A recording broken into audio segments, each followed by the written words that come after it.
نحمدہ ونصلی علی رسولہ الکریم اما بعد فاعوذ باللہ من الشیطان الرجیم بسم اللہ الرحمن الرحیم اللہم رب اشرح لی صدری ویسر لی امری واحلل عقدۃ من لسانی یفقہوا قولی آمین۔ قرآن پاک کی تیسری سورہ مبارکہ سورہ آل عمران۔ سورہ آل عمران مدنی سورت ہے اور اس کے 20 رکوع ہیں، 200 آیتیں ہیں اور 3542 الفاظ ہیں۔ فضیلت کے اعتبار سے بھی یہ بہت مبارک سورہ ہے، جیسا کہ روز جزا میں یہ اپنے پڑھنے والے پر بادل کی طرح سایہ کرے گی۔ ترجمے کے لحاظ سے اگر دیکھا جائے تو جہاں سورۃ البقرہ کا اختتام ہوتا ہے اور دعا کی گئی ہے کہ یا اللہ ہم پر وہ بوجھ نہ ڈال جو ہم سے پہلی امتوں پر ڈالا تھا، اور وہیں سے سورۃ آل عمران کے مضامین کا آغاز ہوتا ہے۔ اس سورت میں اللہ تعالیٰ نے بڑے واضح انداز میں یہ فرمایا کہ امت وسط کے لیے جو ضابطہ عطا فرما دیا گیا ہے وہ ایک ہی ہے، اور وہ ہے دین اسلام۔ اس دین کے بنیادی عقائد اور بنیادی اصول ہر وقت اور ہر قسم کے زمانے کے اختلاف کے باوجود ازلی اور ابدی ہیں۔ اگر غور کیا جائے تو سورۃ البقرہ میں ایمان کا لفظ زیادہ استعمال ہوا ہے، جبکہ سورۃ آل عمران میں اسلام کا لفظ زیادہ استعمال ہوا ہے۔ ایمان یعنی دل کے اندر کی حالت اور اسلام یعنی دل کے باہر کا حال۔ اس سورۃ مبارکہ میں واضح طور پر بتا دیا گیا ہے کہ حق ایک ہی ہوا کرتا ہے ہر زمانے اور ہر حال میں۔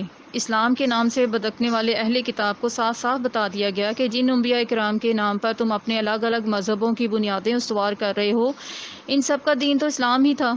اس طرح دین و مذہب کے نام پر سب کو الگ الگ کرنے والے محرکات پر کاری ضرب لگائی گئی اور انسانیت کے لیے ایک مضبوط بنیاد مہیا کر دی گئی۔ دیکھا جائے تو سورۃ البقرہ میں یہود کی اصلاح کی کوشش کی گئی ہے، لیکن اس سورہ مبارکہ میں عیسائیوں کے عقائد کی درستی کی طرف توجہ کی گئی اور ان کے عقیدہ تثلیث کا ایسا سخت محاسبہ کیا گیا جس کا جواب مسیح کے پرستاروں کے پاس نہ تھا اور نہ ہوگا۔ اس سورۃ مبارکہ کا بہت سا حصہ اس وقت نازل ہوا جب نجران کے عیسائیوں کے علماء کا ایک وقت بارگاہ رسالت صلی اللہ علیہ وآلہ وسلم میں حاضر ہوا اور اپنے عقائد کے متعلق آقا علیہ الصلوۃ والسلام سے مناظرہ شروع کیا۔ سورہ بقرہ میں مسلمانوں کو جب جہاد کی اجازت دی گئی تو اس کے بعد کفر و اسلام کی جنگوں کا ایک سلسلہ شروع ہو گیا۔ پہلی جنگ بدر کے میدان میں لڑی گئی جس میں 313 صحابہ کرام نے کفار کو شکست دی، اور کفار تعداد میں بہت زیادہ تھے، لیکن اللہ تعالیٰ کی مدد سے مسلمانوں نے کفار کو شکست دی۔ لیکن اس ہار کے کفار میں بہت زیادہ ان میں انتقام کے شعلے بھڑکا دیے اس ہار نے، اور یہود کے ساتھ مل کر انہوں نے مدینہ پر چڑھائی شروع کر دی۔ احد کے پہاڑ کے دامن میں مقابلہ ہوا اور اس سورہ مبارکہ میں دشمنوں کی سازشوں کا پردہ بھی چاک کیا گیا ہے، اور جو ایمان والے ہیں ان کو بہت سی بشارتیں بھی دی گئی ہیں۔ آیت نمبر 172 میں ایک لفظ استعمال ہوا ہے الکرہا۔ کرہا کا مطلب ہے بہت گہرا گھاؤ، بہت گہرا زخم، لیکن اس میں کہا گیا ہے کہ اتنا گہرا زخم لگنے کے باوجود جو ایمان والے تھے انہوں نے کہا حسبنا اللہ و نعم الوکیل، یعنی ہمارے لیے اللہ تعالیٰ ہی کافی ہے اور وہی ہمارا کارساز ہے۔ اس سورہ مبارکہ میں مسلمانوں کو اپنے مقام بلند سے آگاہ کیا گیا ہے کہ تم خیر الامم ہو اور تمہاری برکات صرف اپنوں کے لیے ہی نہیں بلکہ ساری کائنات کے لیے ہیں۔ اس کے لیے باہمی اتفاق اور محبت کی ضرورت ہے، کیونکہ حسد اور اناد اور دشمنی کے طوفان حق کے مقابلے میں آتے رہیں گے، اس لیے اللہ پاک کی رسی کو مضبوطی سے تھامی رکھو۔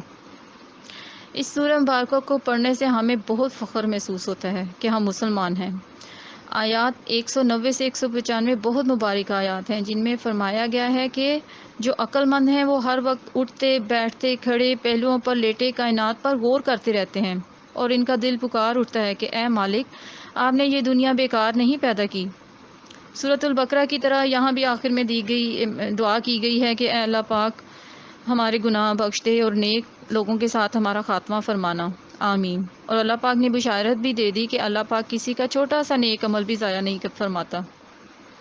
اس جلیل القدر سورت میں کی آخری آیت جو ہے اس میں بھی بہت مختصر اور جامع الفاظ میں بتایا جا رہا ہے کہ 4 باتوں میں دنیاوی اور اخروی کامیابی ہے، اور وہ 4 باتیں کون سی ہیں؟ صبر، مثابرہ، رباط اور تقوی۔ صبر کہتے ہیں کہ یعنی اپنے نفس کو پابند بنانا نیکی کا، مثابرہ یعنی دشمن کے سامنے فولاد بنے رہنا، اور رباط یعنی نیکی کی طرف مائل رہنا، اور تقوی یعنی اللہ تعالیٰ سے ڈرنا۔